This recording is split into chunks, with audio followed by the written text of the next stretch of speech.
You collapsed the cave? Clef asked, her tone curiously neutral as she sat behind a desk.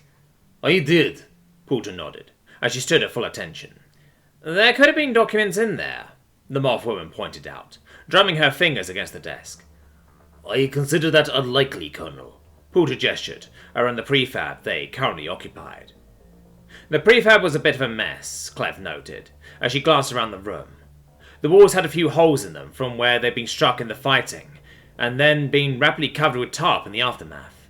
A curious action, given that they'd been torching the place in a few hours, but until then they needed the computers contained within, which meant they needed to keep Ragnar's Free's omnipresent rain out.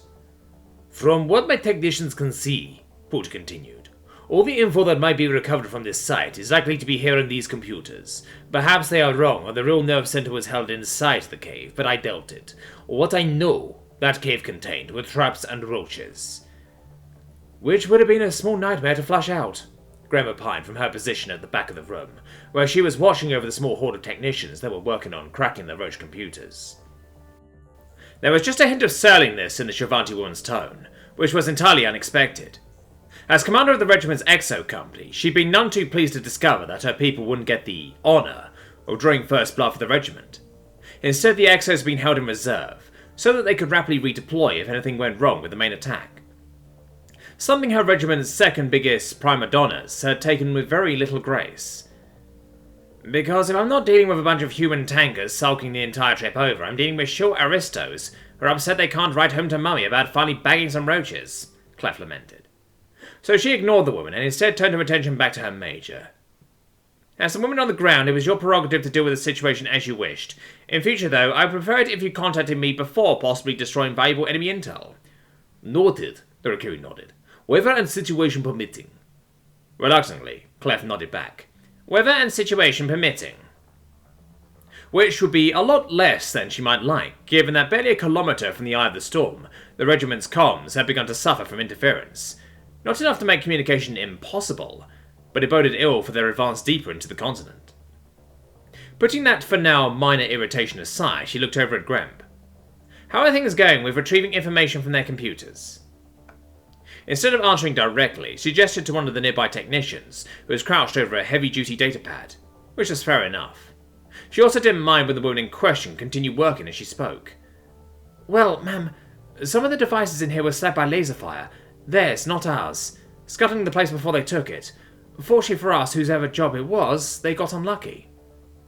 The woman gestured to a nearby hole in the wall, before gesturing to a dark blue stain on the floor, and got hit by a stray shot before they could really get started. Very lucky, Clef said. I'd say so, the technician continued. What we're pulling out of the devices in here is a veritable goldmine. It seems our roach commander was a bit of a busybody before she got ventilated. Probably why her forces were so dangerously close to our landing zone. Point is, we've got notes, reports, data mail back and forth with her fellow commanders, rosters on force disposition, basically everything we might need to get an idea of what we're up against and where they're at. She paused. Well, mostly where they're at.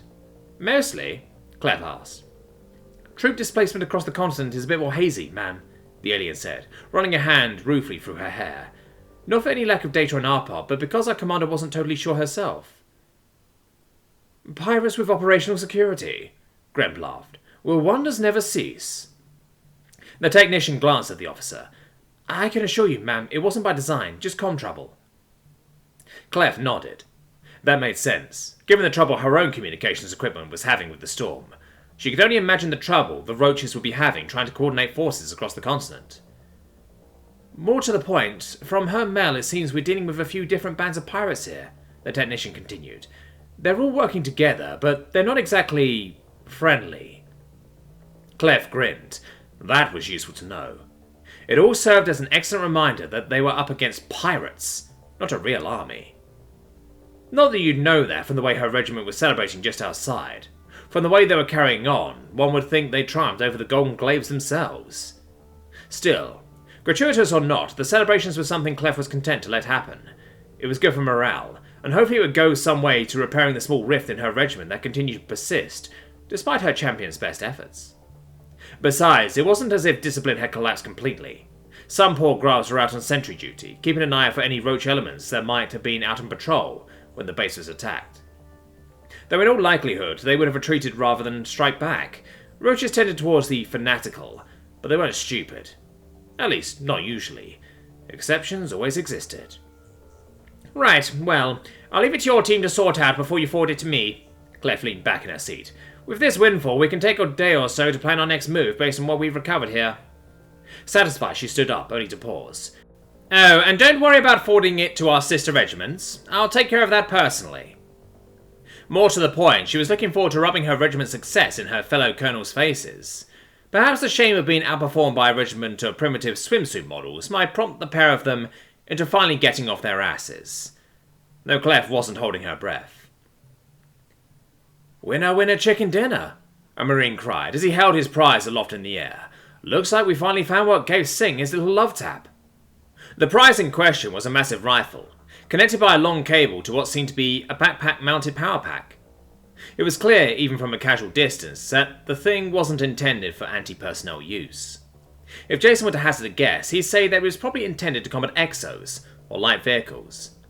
Which explained why poor Singh was the only one in the regiment to suffer an injury during the attack, he thought from his position in front of the MCL-3. Guy was lucky the beam just skimmed him.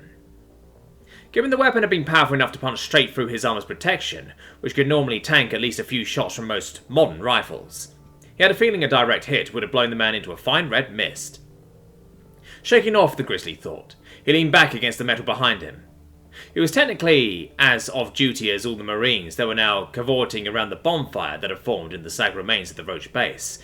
Unfortunately for him, he had a feeling that if he wasn't hidden within the shadow of the gargantuan command vehicle, someone would eventually gather up the courage to invite the champion down to party. Jason didn't party. Okay, that wasn't strictly true. Jason didn't party unless alcohol was involved, in amounts copious enough to overcome his typical surly attitude, which the party across from him didn't have. Probably. If it did, he didn't want to know about it, because his new posting would obligate him to report it, so it was better for everyone if he stayed far away from the excitement and pretended he had no idea what some of the regiment's tank crews had stashed in their vehicles. Plausible deniability was convenient like that. Just like he could plausibly be ignorant of the fact that said Marine was waving around a weapon that was supposed to be stashed at a nearby outhouse for later disposal, along with all the other weapons they captured today. It's Alliance made, you know. Jason glanced over to where Frisker had walked up to him. The anti-material rifle? He asked, glancing in the weapon's direction. Yep, the taskwoman said, the piercings in her tusks glinting in the distant firefight. Zerka corporate model. Used to be a standard issue pod level weapon before the Phoenicians finally gave in and started standardizing their military to be more in line with the rest of the Alliance. Jason nodded absently. He knew a little bit about the Alliance.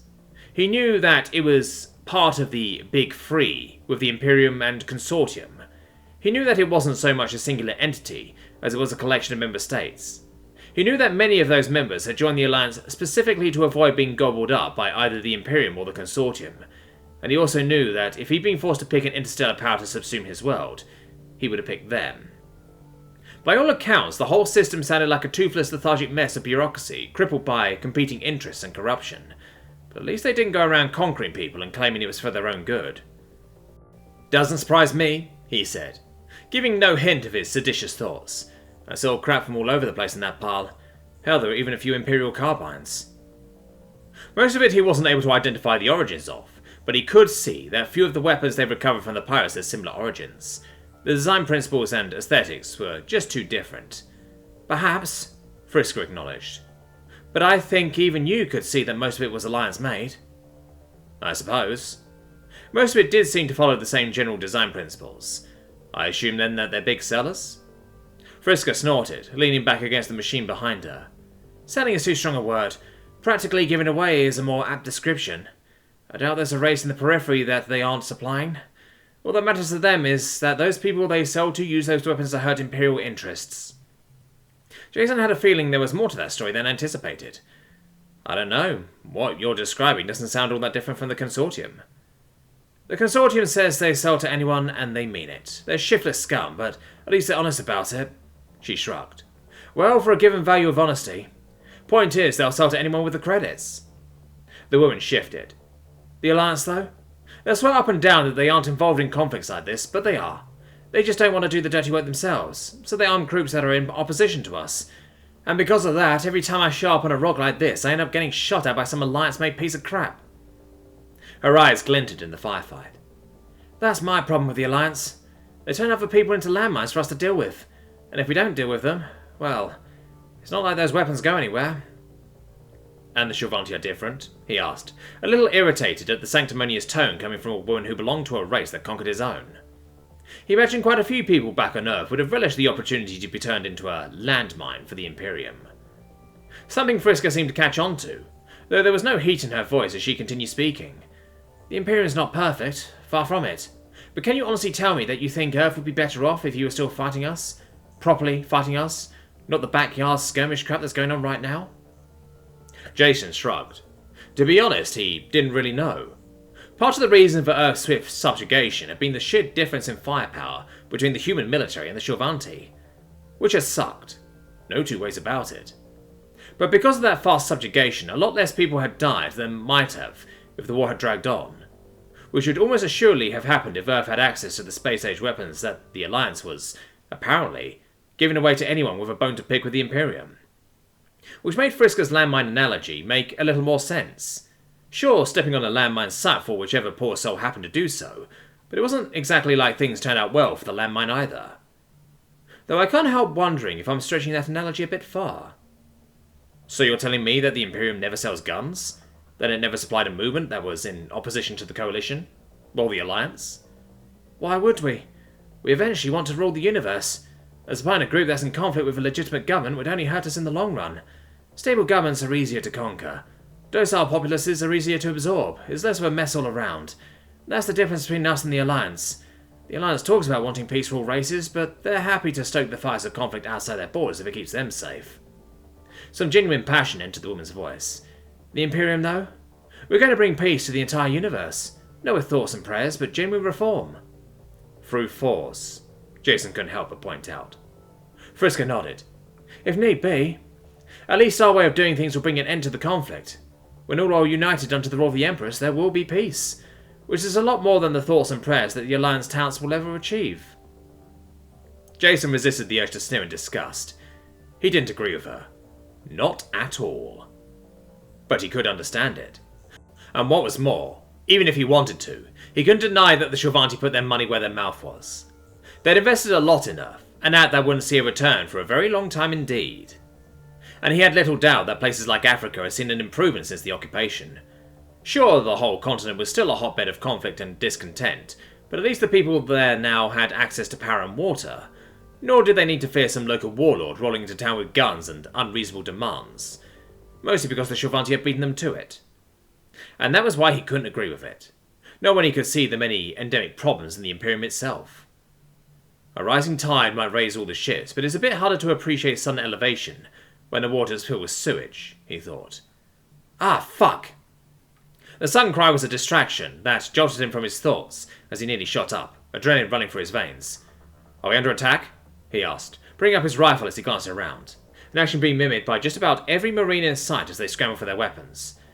I don't see how. We got sentries out on... Frisker started to say before trailing off. Ah. Jason turned to follow her line of sight before his gaze eventually landed on what she was staring at. He didn't quite lower his weapon, but just a bit of tension leaked out of him as he stared at the Marine who had cried out earlier. The man in question hopped around the campfire like a madman, trying desperately to flick off the thing that was gamely holding onto his leg. Is that a frog with a knife? He said slowly. About 2 feet tall and built like some kind of bipedal toad, the creature in question held a sharpened bit of metal in one hand and the flaming Marine's leg in the other. And it was stabbing, with a considerable amount of enthusiasm. Of course it wasn't penetrating. While the suits Marines wore weren't strictly stab-proof, it wasn't so weak a material that the pudgy creature could penetrate it, even with the aid of his stabbing implement. I've no idea what a frog is, Frisker sighed in relief as she reholstered her sidearm. But if you're asking if that Yrrol is attempting to stab one of your fellow humans with a piece of shrapnel, the answer is yes. All around them, Marines seemed torn between moving to help their fellow human pry off his small, skelly attacker, wondering whether to shoot it, or just laughing at him. Now it's clear the thing wasn't doing any damage. Not that one would be able to tell from the way the Marine was shrieking in terror at the assault from the small amphibian-looking creature. Clearly the man was not a fan of frogs. Why? He asked, before waving his hand. Actually, scratch that. What even is it? You know how I was just complaining about the Alliance dumping shit where it doesn't belong and not caring about the consequences? She gestured to where some fellow Marines had finally taken pity on their colleague and came forward to remove the alien creature. That's the roach's contribution to that particular problem. Jason watched as the frog was gently pried off by an amused-looking Marine, the woman holding the thing up by the leg as she dangled it away from her. Which is probably the correct choice, as it still held its blade and was determinedly trying to slash at anything it could. Fortunately, it didn't quite seem to have the upper body strength to reach the hand holding his ankle, and thus settled for swiping blindly in the open air. Yrrol are, or were, native to the roach homeworld. They're also a staple of the roach diet, which is lucky for them, because the damn things breathe like mad, can survive anywhere with a decent amount of water, and can eat anything they can fit in their mouth. Are they sapient? The captain shook her head. No. They're just reasonably intelligent animals with a proclivity for tool use. Apparently they used rocks and the like to crack open shellfish back in their homeworld. You don't seem happy to see it, he noted. The woman shook her head, before she started striding over to the gathering. I'm not. The roaches bring them everywhere they go, and the damn things invariably decimate the ecosystem of whatever world they end up on. Jason watched her go, a little surprised by that final tidbit. Sure, it made sense, he supposed, but he was surprised that Frisker cared. It honestly had her pegged as little more than a devil-may-care commander whose only concerns were fighting and fucking. Being concerned about invasive species in the planetary ecosystem didn't fit with that image. I guess it just goes to show, he thought, as the Shorvanti took the alien from the disappointed Marines and marched off, presumably to dispose of it. Nothing's ever all that simple. I thought she made some good points. Jason nearly leapt a foot in the air at the sound of Yarrow's voice.